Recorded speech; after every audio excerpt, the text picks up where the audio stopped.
Você já se sentiu pecador demais para ser santo? Já acreditou que suas quedas, seus erros e suas feridas eram profundas demais para que Deus pudesse alcançá-lo?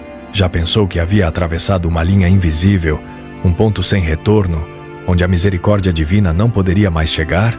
Então você precisa conhecer a história de um homem que viveu mergulhado no pecado durante anos, que desprezou a fé de sua mãe, que se entregou aos prazeres mais baixos da carne, que abraçou heresias e mentiras e que, no fim, tornou-se um dos maiores santos e doutores da Igreja Católica.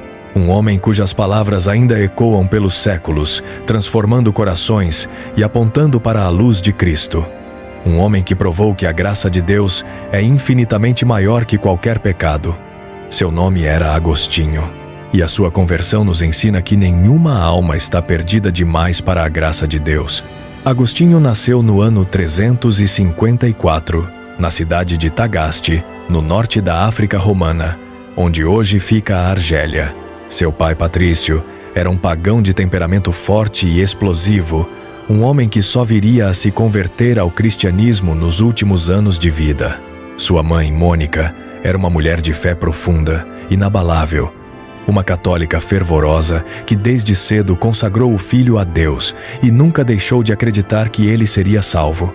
Ela orava todos os dias por ele, com lágrimas, com súplicas, com jejuns e penitências, com uma esperança que parecia insensata diante da vida que Agostinho escolhera viver. Desde jovem, ele foi brilhante. Sua inteligência era notável, sua sede por conhecimento insaciável. Ele lia tudo, questionava tudo, debatia com todos, mas junto com o intelecto vieram também a vaidade, a ambição desenfreada e a luxúria que consumia sua alma.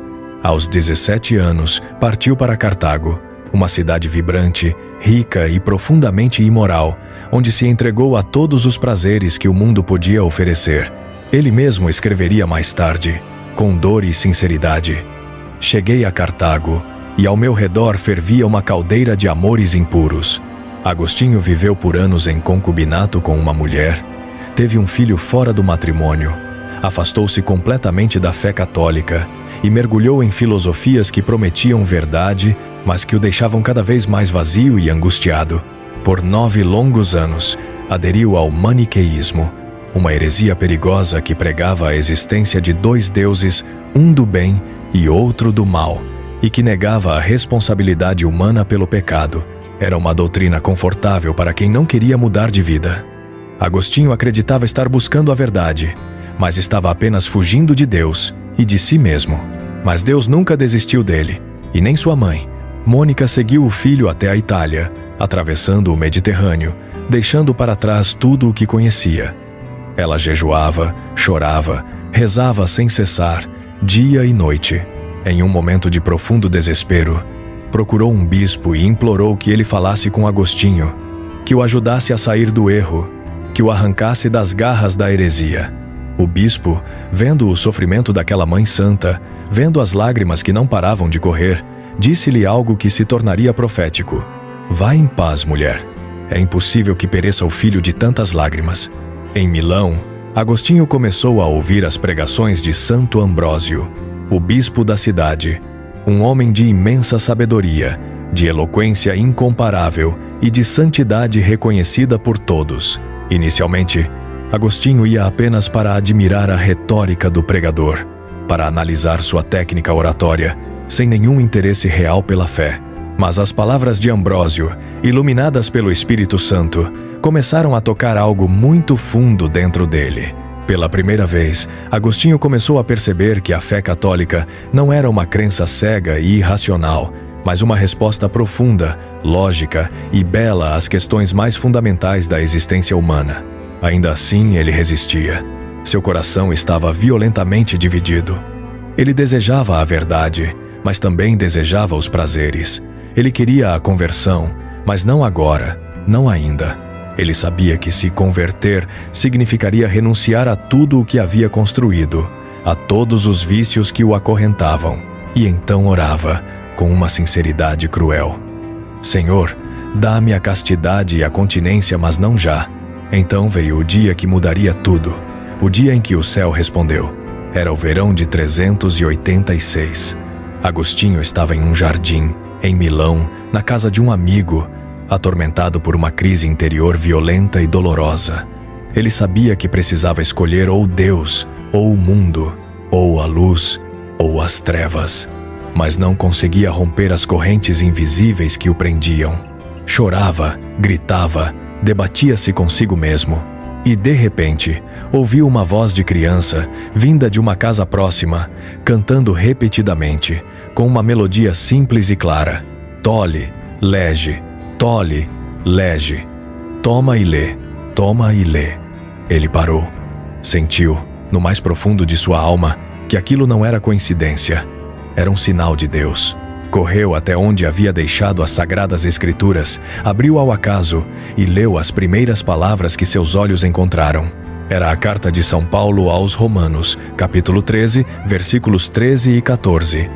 Não em orgias e bebedeiras, nem em imoralidade e libertinagem, nem em brigas e ciúmes. Revesti-vos do Senhor Jesus Cristo e não cuideis da carne para satisfazer suas concupiscências. Naquele instante, algo dentro dele se partiu. A luz de Cristo invadiu sua alma como um rio de misericórdia. Todas as correntes caíram, todas as resistências se desfizeram, todas as desculpas silenciaram. Agostinho chorou, não mais de angústia, mas de alívio, de paz, de gratidão infinita e inexprimível. Ele havia sido alcançado, tocado, transformado pela graça. Pela primeira vez em anos, ele estava livre. Pouco tempo depois, na Páscoa de 387, Agostinho foi batizado por Santo Ambrósio, mergulhando nas águas que lavam toda a culpa e regeneram a alma. Sua mãe, Mônica, estava presente, com os olhos cheios de lágrimas de alegria. Ela viu, com os próprios olhos, o fruto de tantos anos de oração fiel e perseverante. Naquele momento, ela disse a Agostinho que já podia morrer em paz, pois tinha visto realizado o desejo mais profundo de seu coração. E, de fato, poucos meses depois, ela partiu para o céu, levando consigo a certeza absoluta de que o filho estava salvo. Agostinho voltou para a África, vendeu todos os seus bens, distribuiu tudo aos pobres e passou a viver em comunidade com outros homens que buscavam a Deus em oração, pobreza e estudo. Tornou-se sacerdote quase contra sua vontade. O povo de Hipona o arrastou até o bispo e exigiu sua ordenação. E mais tarde, foi consagrado bispo daquela mesma cidade, onde permaneceria até o fim de seus dias. Mas a conversão de Agostinho não trouxe apenas paz, trouxe também uma batalha espiritual intensa. Um dos momentos mais marcantes de sua vida como bispo aconteceu quando ele enfrentou face a face um homem que ele próprio havia sido, um herege. Félix, um bispo maniqueísta, desafiou Agostinho para um debate público na cidade de Hipona. Era o ano 404. Félix era eloquente, astuto, carismático, e Agostinho conhecia cada argumento, cada sofisma, cada sedução daquela heresia, porque ele mesmo havia defendido aquelas mentiras por quase uma década. O debate durou 2 dias inteiros. Félix atacava a fé católica, ridicularizava a doutrina, negava o livre-arbítrio e a responsabilidade moral. Mas Agostinho não apenas refutava ele, desmontava cada mentira com precisão cirúrgica, com amor pela verdade e com a autoridade de quem havia sido libertado. Não era orgulho, era testemunho. Ele falava como quem conhecia as trevas e havia sido salvo pela luz. No fim do 2º dia, diante de centenas de pessoas, Félix se calou. Suas palavras se esgotaram. E então, algo extraordinário aconteceu. Ele se ajoelhou diante de Agostinho, renunciou publicamente ao maniqueísmo e pediu para ser recebido na Igreja Católica. Ali, diante de todos, o antigo herege se converteu pela palavra e pelo testemunho de um homem que um dia estivera no mesmo abismo. Agostinho não sentiu triunfo, sentiu compaixão, porque ele sabia que a graça que havia tocado Félix era a mesma que havia tocado a ele no jardim de Milão. A mesma graça que não abandona, que persegue, que transforma. Agostinho passou o resto de sua vida combatendo heresias, ensinando multidões, formando sacerdotes, consolando aflitos e iluminando mentes com a clareza de sua doutrina. Ele escreveu obras imensas e profundas que atravessaram os séculos. Confissões, onde narra com sinceridade brutal e comovente sua jornada de pecado e redenção. A Cidade de Deus, onde defende a fé cristã contra as acusações dos pagãos que culpavam o cristianismo pela queda de Roma, e inúmeros tratados sobre a graça, a Trindade, o pecado original, a natureza de Deus e a vida moral. Suas palavras ainda são estudadas, meditadas, citadas e amadas por milhões de católicos ao redor do mundo. Se histórias como esta tocam sua fé e o fazem refletir sobre a misericórdia infinita de Deus, inscreva-se no canal. Assim, você nos ajuda a continuar espalhando as verdades da nossa fé e os testemunhos que revelam que nenhuma alma está longe demais do alcance divino. Agostinho nos ensina algo que o mundo moderno precisa desesperadamente ouvir.